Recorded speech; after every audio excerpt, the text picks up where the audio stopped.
نو کوشش دا وکړئ خپلو مردګانو ته پسې خیرات کوئ، خپلو مردګانو پسې کم مؤمنان چې ستاسې د وفات سوي دي د قرآن تلاوت ورباندې پسې کولی سي.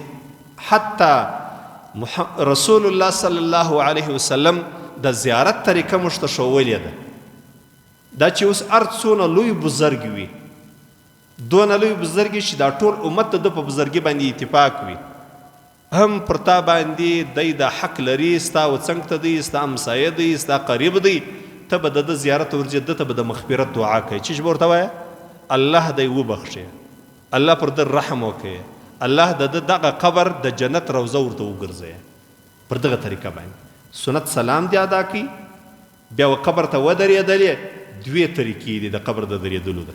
یوه طریقه دا ده د قبر د مړي مخ چې کومې خواته دی د پښو او د سر په د مابینځ کې مخامخ ورته ودرېږي، سربیره پر دا قبر هم مه درېږه.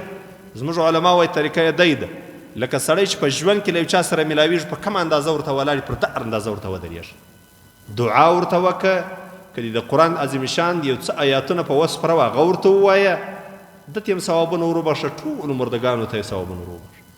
بله طریقه یې دا ده چې رالې مخ و قبلې ته که پر دا بل طرف یې ودرېږي، میت ته دعا وکړه.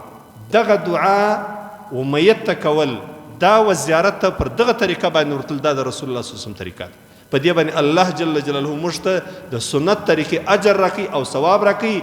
او دغه حدیث شریف دی چې رسول الله صلی الله علیه وسلم وایي دغه مړی چې د قیامت په ورځ راپورته سي د ده به ډېر اجرونه یې ډېر ثوابونه وي. حدیث شریف کې وره دا رقم تورې راځي ان الله عز وجل ليرفع الدرجة للعبد الصالح في الجنة. الله تبارک وتعالی د یو نیک بنده درجې لوړې کړي په جنت کې.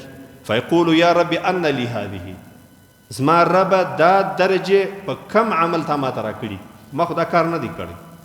فیقول باستغفار ولدک لک، ستا اولاد تا ته دعا کړې وي دا د هغه اجر دی، د هغه بدله ده.